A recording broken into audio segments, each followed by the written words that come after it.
What if I told you that a lot of people who develop colon cancer had warning signs but ignored them? So today I'm going over the early warning signs of colon cancer that you should never ignore and what to do next so you don't make the same mistake. I know talking about colon cancer isn't exactly dinner table conversation, but it's a conversation worth having because knowing these warning signs could save your life or the life of someone you love. Colon cancer is one of the most curable types of cancer if you catch it early. But ignoring your symptoms could mean it's diagnosed at a later stage where there's a good chance it's already spread, treating it is harder, and the chances of being cured drop significantly. I read something shocking recently that over 80% of people diagnosed with colon cancer had symptoms for months before going to see a doctor. Not good.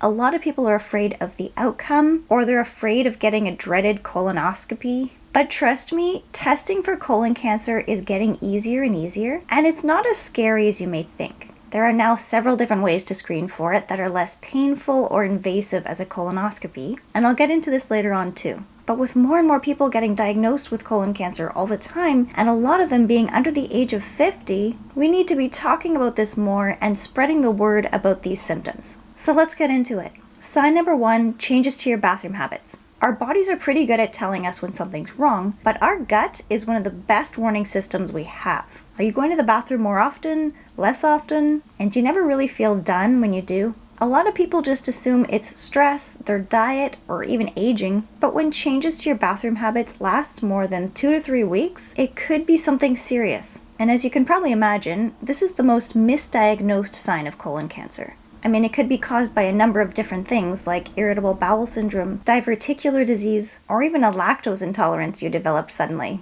I felt the need to make this video because I had a patient last week, we'll call him Paul. He was 52, quite overweight, but otherwise healthy. For 3 months, his bowel habits were all over the place. 1 week he'd be constipated, the next week he'd have diarrhea, but he figured it was because of his diet. He loves barbecue meat, spicy food, and fatty food. So it's not like he's never had indigestion before. So he didn't think that his symptoms were serious enough to say anything to his doctor, and spoiler alert, not a good idea. After 3 months of discomfort, he finally decided to see someone, and lo and behold, they found a 6-centimeter tumor in his colon. So it had likely been there for a while, but if he had waited any longer, his cancer likely would have spread. If you have any persistent bowel changes for more than a couple of weeks, it is a red flag. Sign number 2 is blood in your stool. Seeing blood is always scary, but it doesn't always mean you have colon cancer.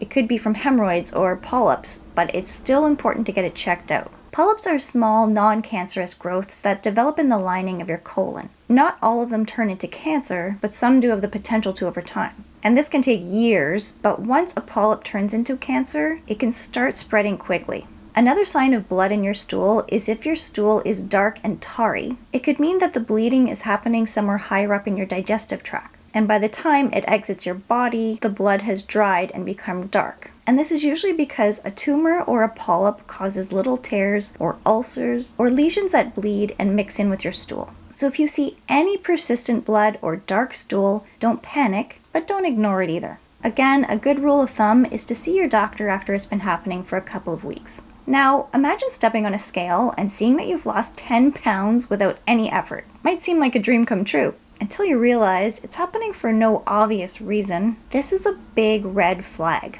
Warning sign number 3 is unexplained weight loss. Cancer is sneaky. It makes your body burn more energy than normal, which can make you lose weight. Tumors can also interfere with how your body absorbs nutrients from the food you eat, making it difficult for you to maintain your weight, even if you're eating the same amount you normally do. And again, weight loss can be caused from a number of different things, but when it's related to colon cancer, it's often paired with weakness or fatigue, and maybe even some of the other warning signs we've already talked about, like changes to your bowel habits or bleeding. So if you've lost 10 pounds without even trying over the last couple months, don't just shrug it off. Okay, sign number 4 is persistent bloating or abdominal discomfort. We all get bloated or have cramps from time to time, but if it won't go away, that's different. Most people just dismiss abdominal discomfort for something minor like gas, overeating, or a food sensitivity. But when it becomes painful, or it doesn't go away, or it keeps coming back regularly, it's definitely your body's way of telling you that something's up. Colon cancer can partially block food from moving through your digestive tract, which can back things up and cause bloating and pain or cramps, especially right after you eat.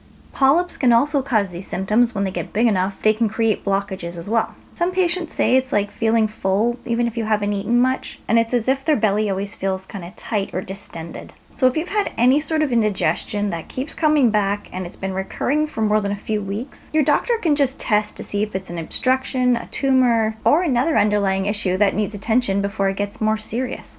Warning sign number 5, constant fatigue. And we're not just talking about feeling a little tired or run down. It's more like feeling completely drained of energy no matter how much rest you get. Or maybe you're just unable to focus and you feel weak and exhausted even after a full night's sleep. Something's going on. It's not normal if it interferes with your daily life, or you can't even do simple things like have a shower or cook dinner. The reason colon cancer can make you really exhausted is often because of internal bleeding. If a tumor is causing slow blood loss in your colon, like we just talked about with those mini tears, it can lead to an iron deficiency, low red blood cells, or anemia. Red blood cells are what carry oxygen throughout your body, so without enough of them, your energy levels plummet. Basically, your body will struggle to function because it's deprived of oxygen. So if you go to your doctor and say, I've been exhausted for weeks, likely they'll do a blood test to check your iron levels and red blood cell count.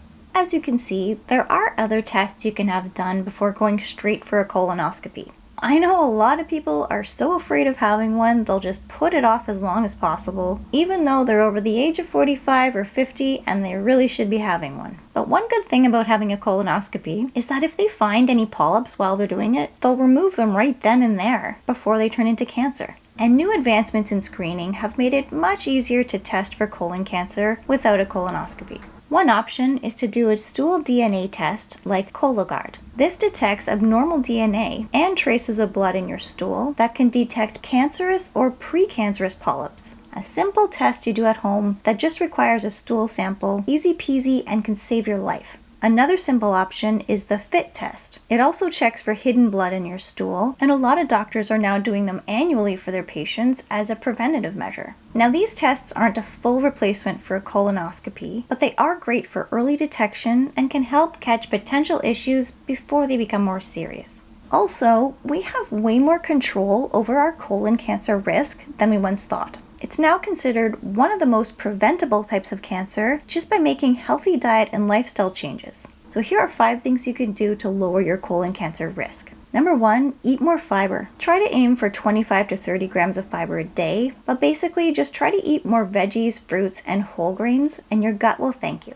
Number 2, ditch the processed meat. Bacon, hot dogs, or any deli meats are directly linked to colon cancer. Swap them out for lean, fresh protein instead. I have another video that I'll link for you in the description below on the best types of protein to lower inflammation and reduce your cancer risk. Number 3, try not to carry excess body fat because it does increase your risk, but the good news is that even dropping a few pounds can make a big difference. Number 4, and this should actually be number 1, move your body as much as possible. Just 30 minutes a day of walking or exercising or a combination slashes your risk significantly. And number 5, probably not surprising, but ditch the alcohol and cigarettes. Your colon and entire body will be better off without them. We now know that when colon cancer is detected early, it has very high survival rates. So be sure to share this video with anyone really, especially those you care about, because we all need to know this information and it could save a life. Thanks for watching, and I'll see you next week.